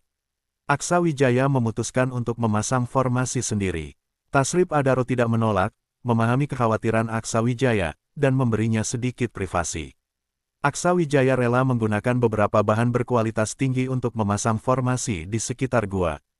Bahkan jika Tasrif Adaro ingin masuk, itu tidak akan mudah. Kitab-kitab yang dia bawa hanya untuk mengalihkan perhatian. Dia tidak ingin Tasrif Adaro mengira bahwa dia hanya tertarik pada fragmen kitab kuno teknik Dewa Penciptaan dan Keselarasan Alam Semesta. Setelah menutup pintu masuk, Tasrif Adaro melihat ke arah gua dengan ekspresi penuh pertimbangan, tampaknya menyadari sesuatu. Apa sebenarnya fragmen itu, hingga membuat bocah ini tiba-tiba berubah pikiran? Sepertinya benda ini lebih hebat dari yang aku bayangkan. Sayangnya, ini tidak ada hubungannya denganku. Kalau benar dia memiliki keberuntungan besar hingga bisa kutangkap, maka dia mungkin adalah pembawa keberuntungan bagi sekte kita. Jika demikian, menjadi orang jahat pun tidak masalah bagiku. Sayangnya, saat ini Aksa Wijaya sudah menutup gua sepenuhnya dengan formasi. Bahkan Tasrif Adaro yang kuat tidak bisa menggunakan indera spiritualnya untuk melihat keadaan Aksa Wijaya. Sementara itu, Aksa Wijaya berada di dalam gua, kekuatan spiritualnya bergetar hebat. Fragmen kitab itu melayang di depannya, bergema dengan aura kitab kuno teknik Dewa Penciptaan dan Keselarasan Alam Semesta. Energi spiritualnya sangat kuat, dia sangat menantikan dan ingin tahu jenis teknik apa yang tersembunyi di dalamnya. Dia sudah memahami teknik dewa, karena katalog kitab itu sudah dia dapatkan. Sekarang, dia hanya perlu menyelesaikan proses pengakuan kitab tersebut, dan dia akan mengetahui arti sebenarnya dari fragmen ini. Aksa Wijaya tidak sabar, energi spiritualnya meluap dan terus terjalin, auranya sangat kuat. Kitab kuno teknik, Dewa Penciptaan dan Keselarasan Alam Semesta memancarkan cahaya emas, energi spiritualnya menyebar, menekan fragmen kitab itu. Dengan kekuatan kitab, Aksa Wijaya secara paksa menekan fragmen tersebut, yang ternyata sangat efektif, sehingga memudahkan pekerjaannya. Bab 1507, Bagian Latihan Ki. Cahaya keemasan memancar, aura yang kuat menyelimuti Aksa Wijaya. Energi spiritualnya meningkat pesat, dan Aksa Wijaya menggunakan darah sejatinya untuk menaklukkan serta menyelesaikan pengakuan sebagai pemilik. Saat ia memasukkan kesadarannya ke dalam gulungan tersebut, mata Aksa Wijaya berkilauan, dengan saksama ia meresapi setiap kata pada gulungan itu. Namun, pada saat proses pengakuan selesai, teknik rahasia itu tiba-tiba meledakkan aura kuat yang berubah menjadi cahaya keemasan, menyatu ke dalam teknik tersebut. Gulungan itu mulai memancarkan cahaya terang, secara perlahan memperbaiki teknik rahasia yang rusak. Ketika Aksa Wijaya melihat posisi munculnya cahaya tersebut, matanya bersinar penuh kejutan. Ini dia, bagian latihan Ki. Aksa Wijaya sangat gembira, tak disangka, keberuntungannya begitu baik hingga ia memperoleh bagian ini. Seperti namanya, bagian latihan Ki adalah teknik rahasia untuk meningkatkan metode latihan Ki. Teknik ini akan sangat meningkatkan penguasaannya serta kekuatan metode latihannya, namun misteri di dalamnya masih perlu dieksplorasi secara mendalam. Hanya dengan benar-benar berlatih ia akan memahaminya. Aura dari bagian latihan Ki ini sangat cocok dengannya. Kata-kata muncul terus-menerus di pikirannya. Benar, inilah teknik yang ia cari. Bagi Aksa Wijaya, bagian ini sangatlah penting. Teknik ini tidak hanya akan meningkatkan kekuatan tempurnya, tetapi juga memungkinkan kultivasinya berevolusi ke tingkat yang lebih tinggi. Sayangnya, teknik ini sangat misterius dan sulit dipahami. Aksa Wijaya menyadari penyebabnya, keanehan dari teknik penciptaan dan keselarasan alam semesta itu sendiri. Ia harus menghapus kultivasinya dan memulai dari awal lagi untuk mempelajarinya. Demi teknik ini, Aksa Wijaya sudah beberapa kali menghapus kultivasinya. Walaupun kehilangan energi spiritual bukanlah masalah besar baginya, untuk mencapai kembali tingkat yang sama akan membutuhkan energi spiritual yang sangat besar. Saat ini, Aksa Wijaya merasa bimbang dan tidak tahu bagaimana harus memutuskan. Ia menenangkan dirinya, lalu menyimpan teknik tersebut dalam tubuhnya tanpa melanjutkan pengamatan. Ini bukan waktu yang tepat untuk menghapus kultivasinya, ia perlu memastikan cara untuk meningkatkan dengan cepat terlebih dahulu. Kemudian, Aksa Wijaya memanggil Gendis dan Arlin Salodik. Kalian keluar sebentar. Tak lama, Gendis dan Arlin Salodik muncul di hadapannya. Gendis langsung bertanya, ada perintah apa, Tuan Muda? Jika aku bisa menemukan batu pemutus ruang, bisakah kita kembali ke 9 benua dengan menggunakan formasi yang digunakan oleh sapi hitam untuk membuka jalur itu? Mendengar pertanyaan Aksa Wijaya, Gendis dan Arlin Salodik merenung sejenak. Arlin Salodik menjawab, selama materialnya cukup, pasti tidak ada masalah. Aku pernah mendengar tentang sumur langit suci, tempat ini memang terhubung dengan 9 benua. Bariernya jauh lebih lemah dibandingkan dengan dunia besar, jadi membukanya bukanlah tugas yang sulit. Dengan formasi itu, kita hampir pasti bisa berhasil. Tambahnya, Gendis dan Arlin Salodik tampak sangat percaya diri, membuat Aksawijaya merasa lega. Selama ia bisa pergi kapan saja, ia tidak perlu khawatir lagi. Mengenai biaya material, itu bukan masalah besar baginya. Dia tidak berpikir panjang dan langsung melepaskan aura kekuatan spiritualnya untuk membuka beberapa buku itu. Semua buku tersebut berisi teknik-teknik kultivasi khusus yang membuatnya sangat bersemangat. Mempelajarinya, dia memang selalu suka meneliti teknik-teknik baru, meskipun manfaatnya tidak terlalu besar bagi dirinya. Namun, dia tetap rela meluangkan waktu untuk mempelajarinya secara mendalam, karena hal ini sangat penting bagi perjalanan kultivasinya. Tanpa banyak pertimbangan, dia mulai mencoba berlatih teknik tersebut. Bagaimanapun, ketika Tasrip Adaro mengatakan bahwa dia akan melakukan pengasingan, meski hanya untuk formalitas, dia tetap harus tinggal di gua itu selama beberapa hari. Di dalam dunia rahasia kuno sumur langit suci, suasana menjadi semakin hidup seiring kembalinya para kultivator penduduk asli ke Tanah Suci. Beberapa kultivator yang sebelumnya meninggalkan tempat itu juga mulai kembali dan memulai berbagai persaingan sengit. Tidak terhitung banyaknya warisan yang mulai terungkap. Namun, para kultivator muda sama sekali tidak menunjukkan rasa takut. Bahkan para pemuda dari 9 benua, meski tingkat kultivasi mereka tidak terlalu tinggi, tetap tidak ingin melewatkan kesempatan emas ini. Semua orang berharap bisa memanfaatkan peluang ini untuk mencapai puncak dalam sekejap. Sementara itu, kelompok Maya Sudiro telah memasuki lokasi warisan pertama dan mulai menerima warisan. Setiap orang menerima kualitas warisan yang berbeda-beda, baik atau buruknya tergantung pada keberuntungan mereka masing-masing, sesuatu yang tidak bisa dipengaruhi oleh siapapun. Namun, informasi yang diberikan oleh kelompok Salim Junjung kepada mereka sangat dapat diandalkan, bahkan hingga detail terkecil. Berkat itu, mereka hampir tidak menghadapi hambatan apapun. Ditambah dengan keahlian Endok Ayu, mereka dengan mudah memecahkan semua penghalang dan berhasil mencapai tempat tersebut. Mereka tidak membuang waktu, karena masih ada 3 warisan lain yang menunggu untuk ditemukan. Mengenai apa yang sedang terjadi pada Aksawijaya saat ini, mereka masih belum tahu. Namun, mereka percaya bahwa Aksawijaya tidak akan mengalami masalah besar dan akan mampu mengatasi semua rintangan. Karena Tasrip Adaro telah memberikan peringatan sebelumnya, para kultivator puncak langit suci yang melihat kelompok pemuda ini tidak mengambil tindakan apapun. Mereka tidak ingin menyinggung Tasrip Adaro, yang saat ini merupakan ahli kedua terkuat di sumur langit suci, dengan tingkat kultivasi yang jauh lebih tinggi dibandingkan mereka. Sementara itu di dunia besar, kepergian mendadak Aksawijaya membuat dunia besar yang sebelumnya mulai hidup kembali menjadi tenang seperti semula. Namun, banyak suku asing mulai memperhatikan munculnya tokoh-tokoh jenius yang kuat akhir-akhir ini. Mereka berasal dari berbagai kelompok, tetapi identitas mereka tidak jelas. Bahkan, tidak ada yang mengetahui nama mereka. Tingkat kultivasi mereka sangat tinggi, setidaknya mencapai tingkat alam hukum dewa. Setelah kemunculan mereka, para jenius utama dari keluarga kerajaan juga mulai bergabung dalam perebutan rahasia di alam-alam tersembunyi, membuat situasi di sana menjadi semakin kacau. Sementara itu di Gunung Dewa, kenapa aura bocah Aksawijaya itu tiba-tiba menghilang sepenuhnya? Aku sudah mencoba merasakannya selama beberapa hari, bahkan mengirim orang untuk mencarinya di wilayah tanah kekacauan, tapi sepertinya dia menghilang seperti ditelan bumi tanpa jejak. Seorang wanita bermata emas mengerutkan alisnya, jelas menunjukkan rasa frustrasi yang besar.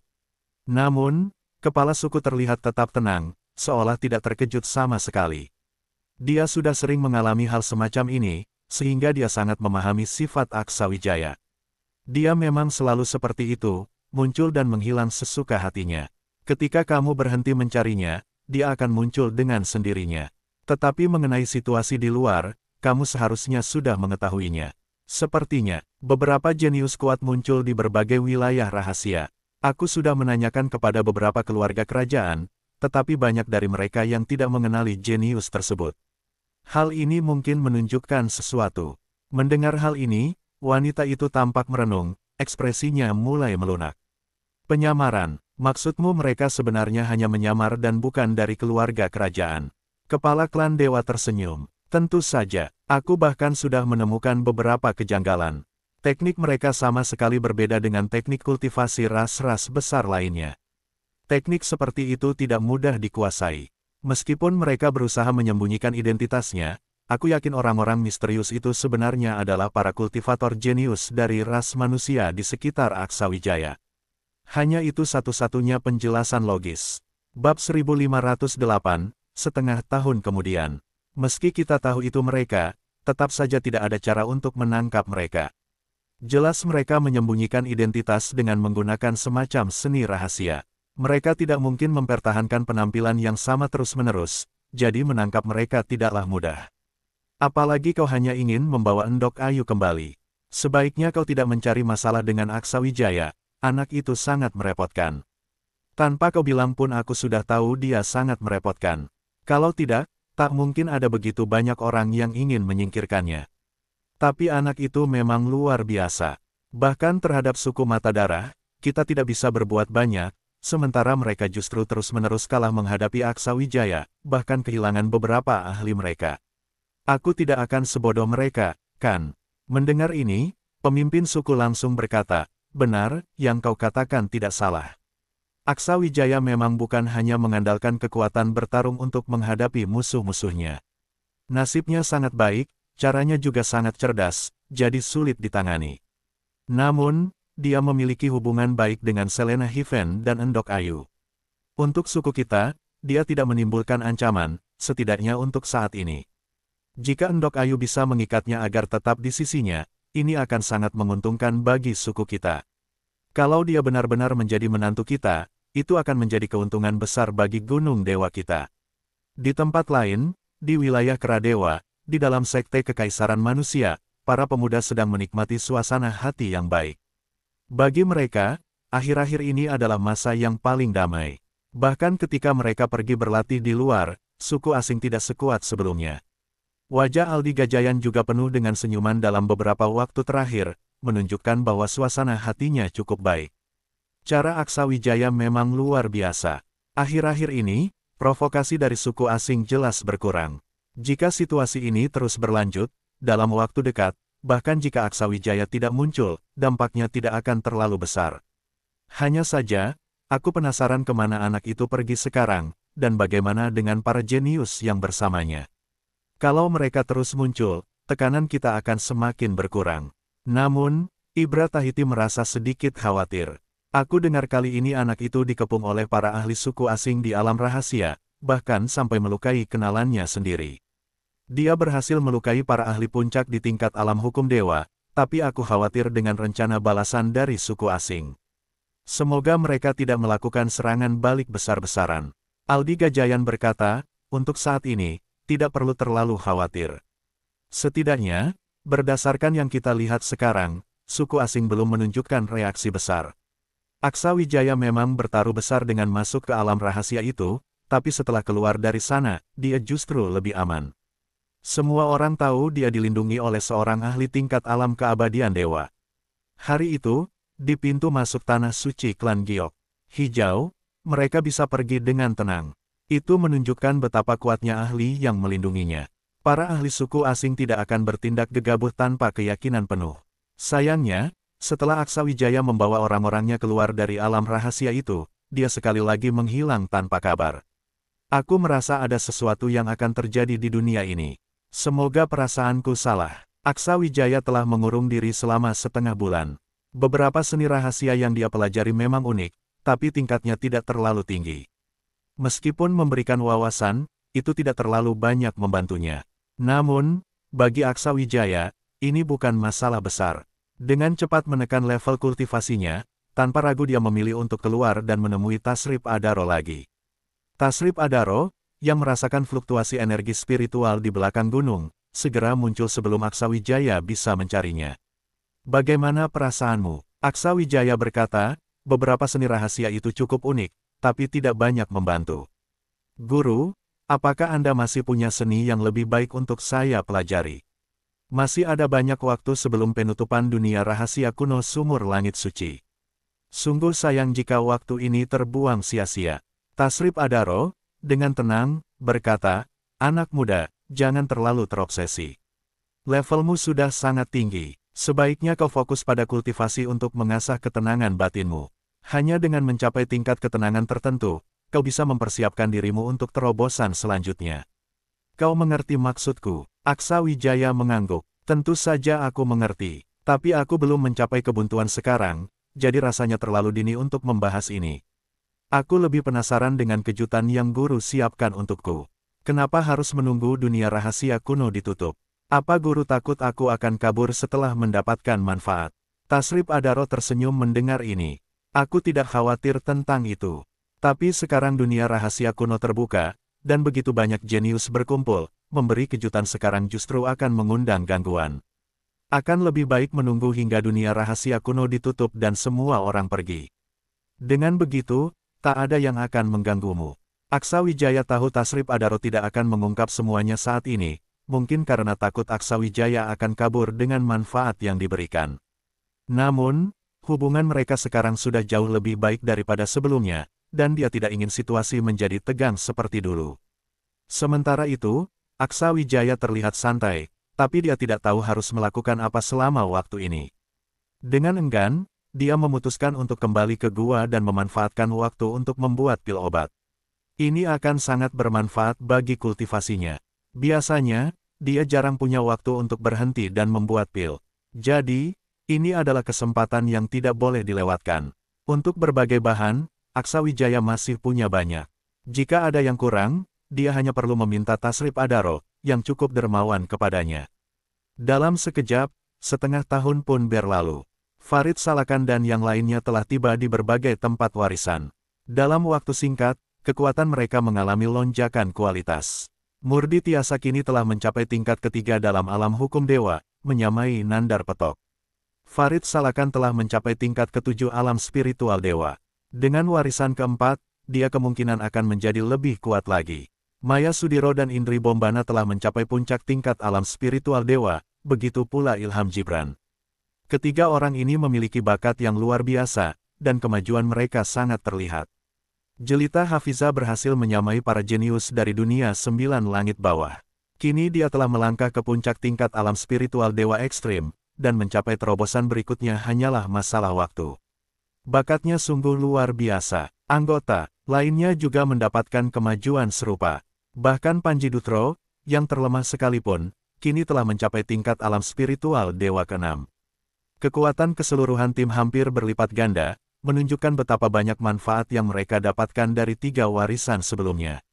Sekarang mereka tiba di warisan terakhir. Murdi Tiasa berkata, ini yang terakhir. Aku tidak tahu berapa lama lagi tempat rahasia ini akan tetap terbuka.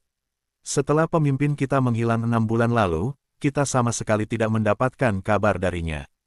Esensi alami dalam tubuhku hampir habis. Meskipun luka-lukaku hampir sepenuhnya sembuh, aku tetap harus berhati-hati. Akan lebih baik jika aku bisa menggunakan esensi alami untuk memulihkan diri lagi, tetapi sepertinya sekarang sudah tidak mungkin. Nandar Petok berkata, tidak perlu ragu-ragu. Kau bisa pergi ke Sekte Langit. Dengan keberadaan Tuan Pohon Dewa, apakah luka-lukamu akan memburuk lagi? Mendengar ini, Murdi Tiasa menepuk dahinya. Nandar, kecerdasanmu meningkat. Kau jauh lebih pintar daripada sebelumnya. Nandar Petok menjawab dengan kesal, kau saja yang tidak punya otak. Di sisi lain, Endok Ayu merasa sedikit frustrasi melihat mereka seperti itu. Dia menatap Murdi Tiasa dan bertanya, apa kau benar-benar tidak tahu di mana kakakku sekarang? Murdi Tiasa sangat waspada terhadap Endok Ayu. Selama 3 warisan ini, mereka tidak menyadari sejauh mana aura Endok Ayu telah meningkat. Endok Ayu memberikan kesan misterius yang sulit dipahami. Dia dengan cepat menggelengkan kepala. Aku benar-benar tidak tahu. Kau pasti lebih tahu tentang sifat pemimpin kita dibanding aku. Jika dia tidak ingin kita tahu, maka kita tidak akan tahu apapun. Selain itu, dia bergerak jauh lebih awal daripada kita.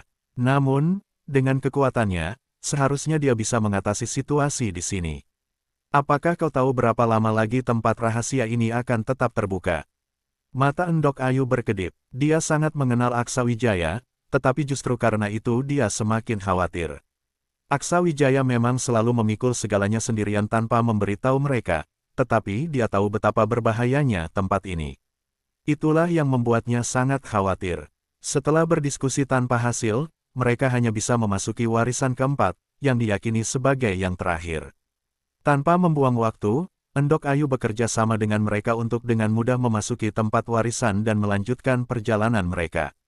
Di luar, Grace Patubun telah mengumpulkan beberapa rekan dan seorang master formasi, mencoba membuka pintu masuk ke tempat rahasia sumur langit suci. Mereka berharap bisa masuk. Grace Patubun sudah mengetahui kondisi di dalam tempat rahasia ini dari Aksa Wijaya.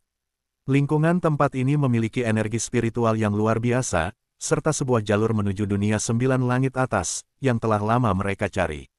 Setelah memahami rahasia ini, mereka tentu ingin mencoba. Sayangnya, penghalang di tempat ini sangat kuat, membuat master formasi itu kewalahan. Master formasi ini masih sangat muda dan berasal dari generasi yang berbeda dengan Grace Patubun dan lainnya. Master formasi dan alkemis yang sangat kuat biasanya tidak dapat fokus pada pelatihan pribadi, sehingga mereka jarang memiliki umur panjang seperti para ahli alam keabadian dewa. Alkemis masih bisa menggunakan pil kuat dan metode pemeliharaan untuk memperpanjang usia, tetapi master formasi tidak seberuntung itu. Oleh karena itu, sangat jarang muncul master formasi yang sangat hebat. Adapun master formasi dari era Grace Patubun, mereka sudah lama gugur. Setelah mencoba selama setengah bulan tanpa bisa membuka penghalang pintu masuk, mereka terpaksa menyerah dan mencari metode lain.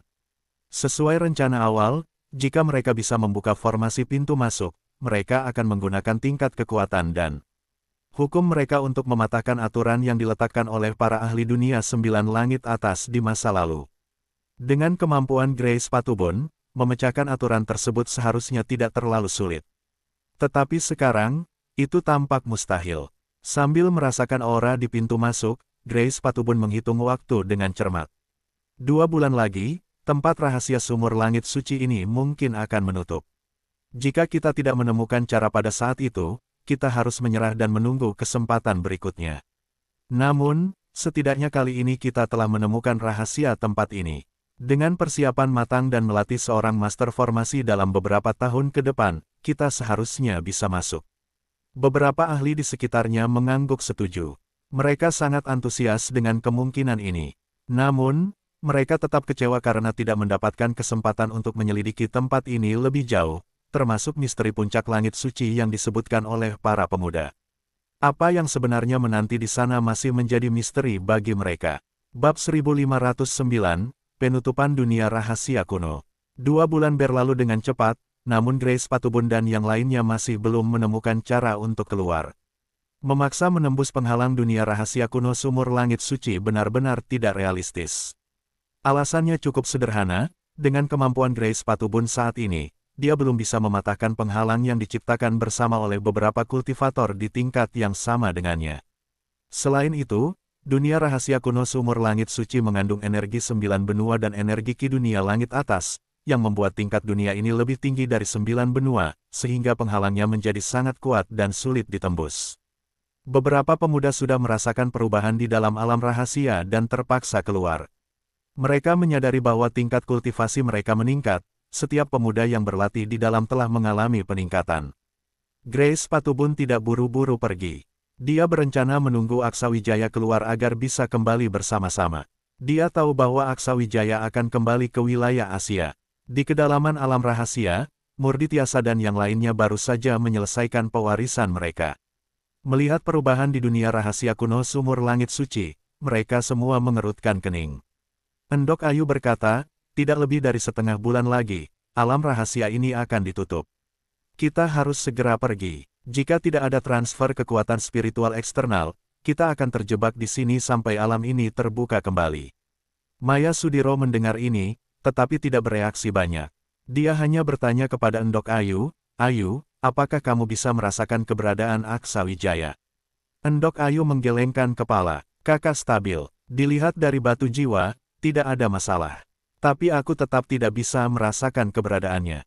Dia menyembunyikan auranya agar kita tidak tahu lokasinya. Bahkan dengan kekuatan darah, aku tidak bisa menemukannya. Sebelum kalian menyelesaikan pewarisan, aku sudah mencoba memanggilnya, tapi kakak sepertinya sengaja menghindari kita. Sekarang aku juga tidak tahu apa yang terjadi. Murdi Tiasa berkata dengan tenang, kalian tidak perlu khawatir tentang Aksa Wijaya. Tugas yang dia berikan padaku adalah membawa kalian keluar dengan selamat. Percayalah pada kemampuannya. Farid Salakan menambahkan, mungkin kita harus mencarinya lagi.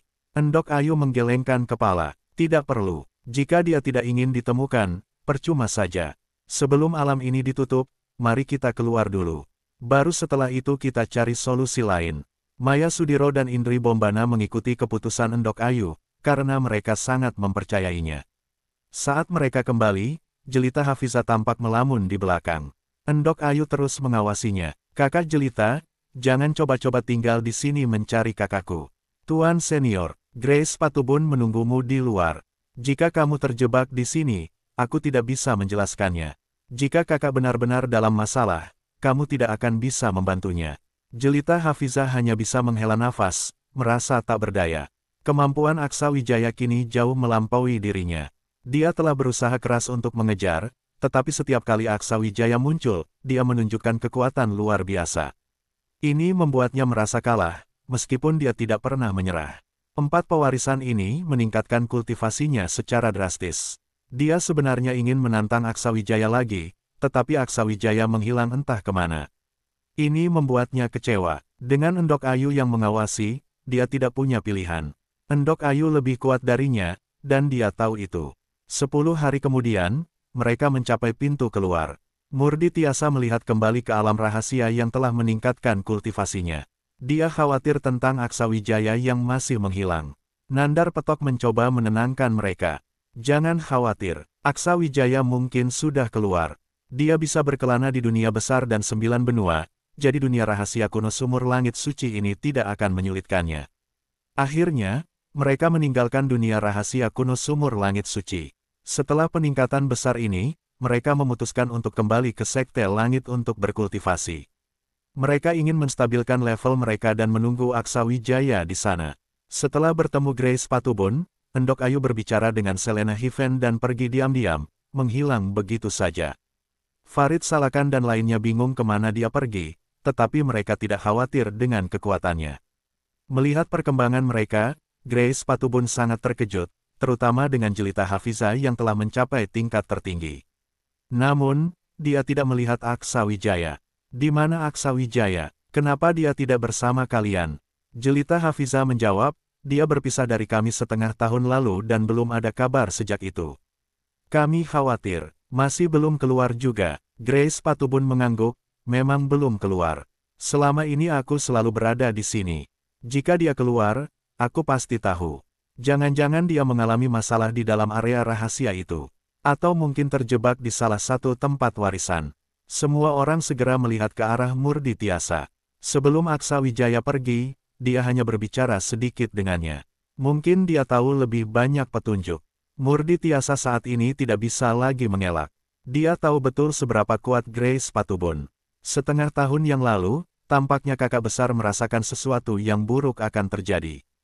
Jadi, dia memutuskan untuk sementara waktu berpisah dari kami dan menyelesaikan semua masalahnya sendiri.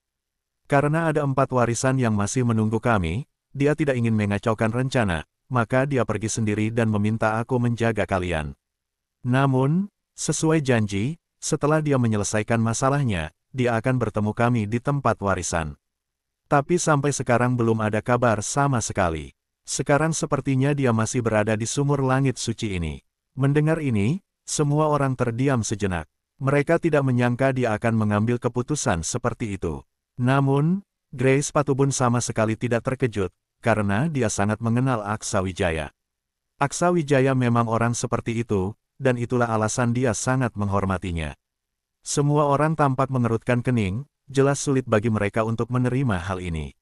Jelita Hafiza menatap Murdi Tiasa dengan marah, kenapa kamu tidak mengatakannya sejak awal? Murdi Tiasa tidak takut pada Jelita Hafiza.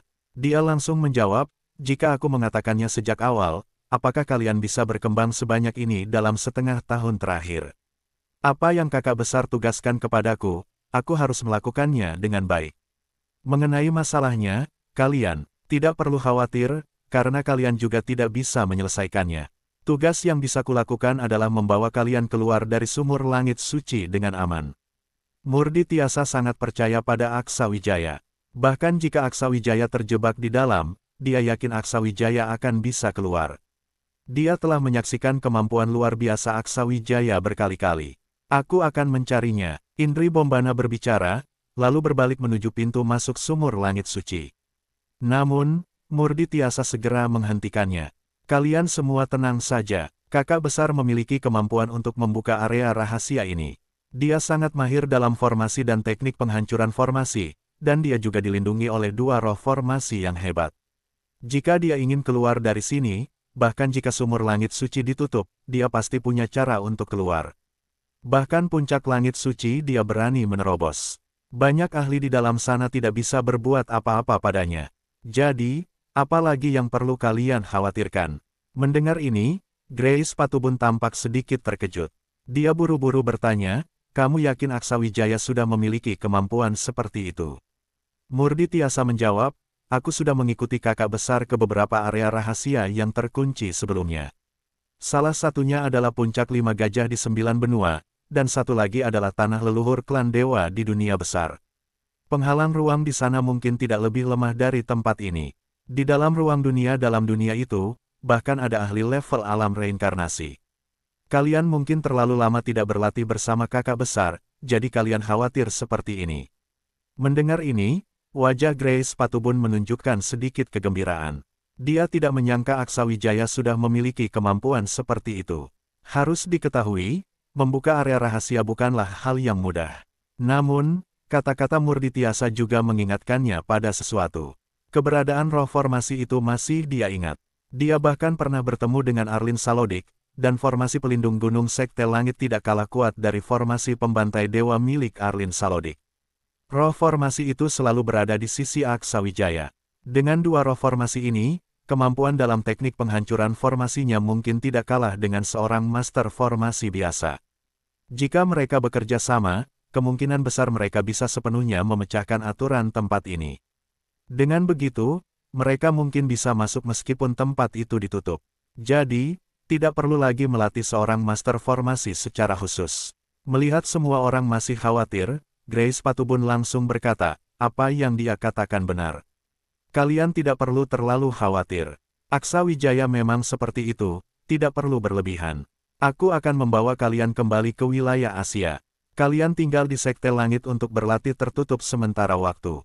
Mungkin Aksa Wijaya akan segera kembali. Setelah dia kembali, jelita, bawa dia ke tanah suci klan kita untuk menemuiku. Aku ada sesuatu untuknya. Jelita Hafiza mengangguk, dimengerti. Grace Patubun tersenyum, setelah pohon dewa penopang langit kembali, kalian belum sempat kembali ke sana, bukan? Cobalah untuk merasakan perubahan di sana. Aku yakin itu akan mengejutkan kalian. Berlatih tertutup di sana tidak akan kalah dengan pengalaman di luar. Dengan hubungan kalian dengan Aksa Wijaya, mendapatkan bimbingan dari pohon dewa akan membuat kemajuan besar dalam level kultivasi kalian. Mendengar ini, Maya Sudiro tampak senang. Senior, apakah anggur purba itu juga sudah tiba di Gunung Seribu Awan? Grace Patubun mengangguk, tentu saja.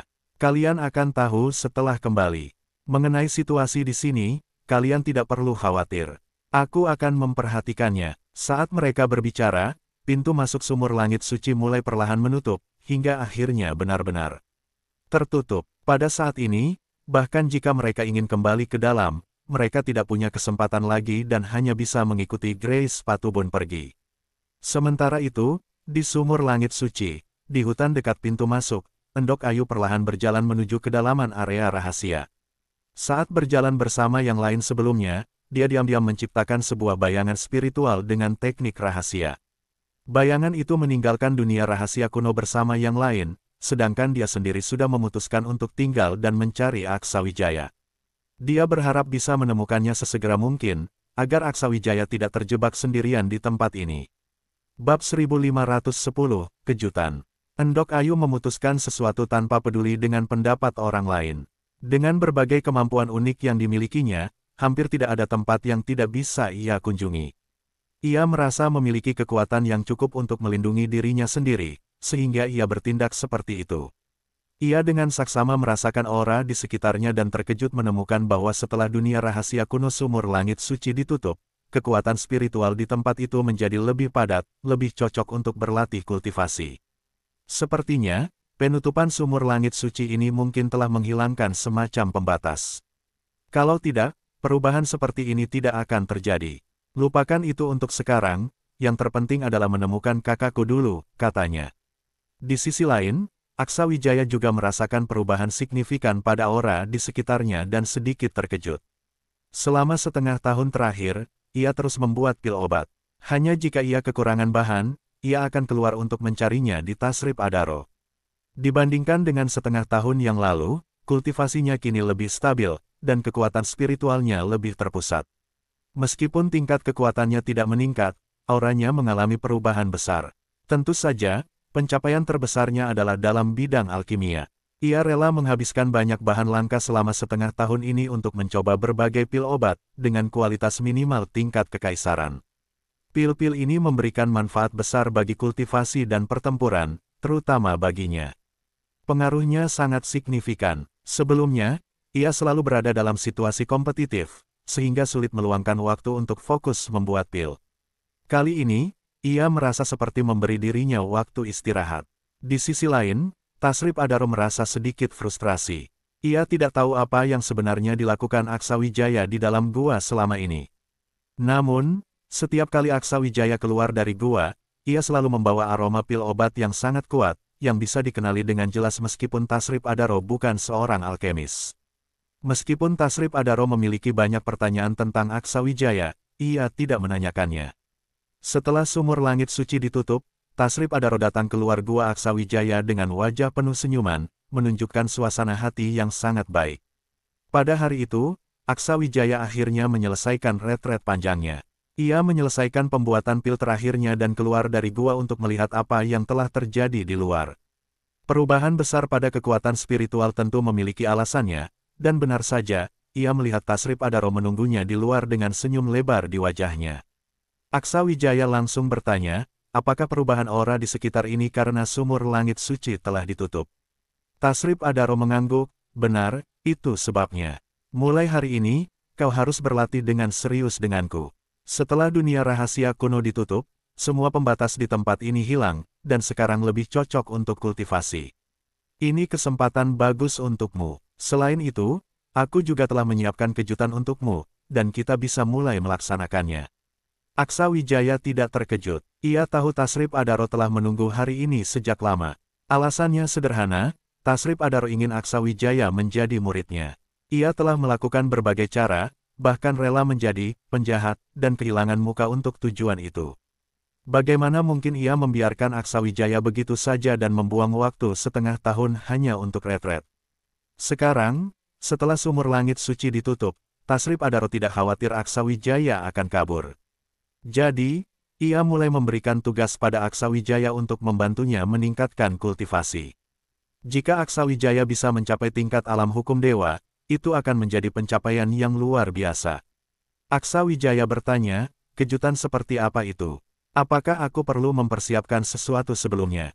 Mendengar pertanyaan itu, sudut bibir Tasrib Adaro terangkat, menunjukkan kepercayaan diri yang tinggi. Kami 16 kekuatan besar masing-masing meninggalkan warisan pada masanya, yang ditujukan untuk para jenius muda di generasi mendatang, beserta satu janji.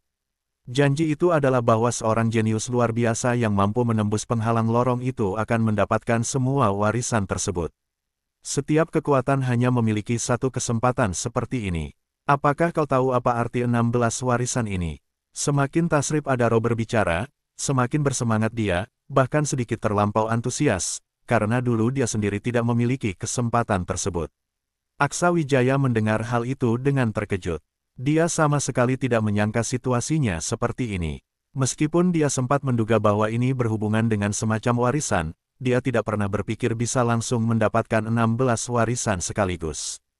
Ketika bertemu dengan 4 orang dari kelompok Salim Junjung beberapa waktu lalu, dia telah menyadari keistimewaan dari warisan-warisan itu.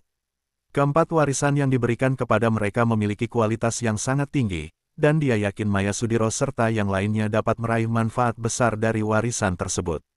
Namun, Jika dia sendiri yang menerima ke-16 warisan itu, efeknya mungkin tidak begitu besar. Hal itu karena kemajuan Aksa Wijaya saat ini tidak hanya bergantung pada warisan spiritual untuk menembus hambatan. Bahkan, kesempatan tersebut mungkin hanya akan terbuang sia-sia. Tetapi, dalam sekejap, dia mendapat ide besar dan segera mengambil keputusan. Melihat Aksa Wijaya terdiam di tempat, Tasrip Adaro tersenyum. Terkejut? Bukan. Sekarang kau pasti mengerti mengapa aku menyembunyikan ini selama ini, bukan? Sebelumnya, ketika wilayah kuno itu terbuka, tempat-tempat warisan itu mungkin memiliki orang luar yang bisa mengganggumu. Namun sekarang berbeda. Begitu warisan dibuka, tanpa izinku, tidak seorang pun akan masuk dan mengganggumu. Kau bisa mendapatkan warisan dengan fokus penuh, tanpa perlu pengawal dari luar. Aku berharap 16 warisan ini dapat membuat kemampuanmu meningkat lebih jauh. Jika kau bisa mencapai tahap alam hukum dewa, semuanya akan sepadan. Aksa Wijaya berkata, terima kasih atas kebaikan Anda, Guru. Tasrip Adaro tersenyum hangat menatap Aksa Wijaya. Ini adalah pertama kalinya Aksa Wijaya dengan tulus memanggilnya Guru. Haha, kau ini, lambat laun, kau akan memahami niat baikku. Di masa depan, ketika aku meninggalkan tempat ini, aku harap kau menjaga sekte ini dengan baik. Mendengar itu, Aksa Wijaya merasa sedikit bingung, karena ini bukan pertama kalinya Tasrip Adaro menyebutkan keinginannya untuk meninggalkan tempat itu. Tetapi untuk menembus penghalang dan pergi, itu tidaklah mudah. Dia langsung bertanya, bukankah penghalang itu membutuhkan kemampuan pada puncak alam keabadian dewa untuk membukanya? Anda baru saja menembus ke tahap alam keabadian dewa, dan dengan bakat Anda, untuk mencapai puncaknya mungkin membutuhkan waktu ribuan tahun, atau bahkan lebih lama, bukan? Tasrip Adaro menjawab, bagi para ahli biasa, mungkin benar, namun, metodeku berbeda. Aku lebih berfokus pada seni formasi, jadi aku memiliki cara untuk menekan penghalang itu. Seharusnya, mencapai tahap ketujuh dari alam keabadian dewa sudah cukup untuk mencobanya. Itulah mengapa aku begitu terburu-buru mencari perlindungan bagi anak-anak itu. Aku tidak ingin mereka bernasib seperti sekte aliran pelatihan tubuh, yang hanya bisa tinggal di wilayah lembah mereka tanpa berani keluar. Jika ini terus berlangsung, mereka hanya akan semakin lemah. Aksa Wijaya bertanya, penghalang itu sangat kuat, ya. Tasrip Adaro mengangguk, tentu saja sangat kuat, bahkan bagi seseorang di puncak alam keabadian dewa, menembusnya tidaklah mudah. Mereka membutuhkan bahan khusus dan akan menghabiskan banyak kekuatan. Tapi itu bukan sesuatu yang perlu kau khawatirkan. Jalan yang kau tempuh sudah cukup sulit.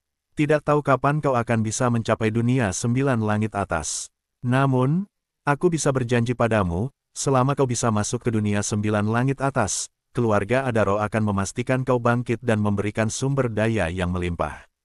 Tinggal lihat apakah kau memiliki kemampuan atau tidak. Aksa Wijaya tersenyum. Baiklah, kita lihat nanti apakah aku punya kemampuan atau tidak. Tasrip Adaro berkata, kau bisa mulai mempersiapkan.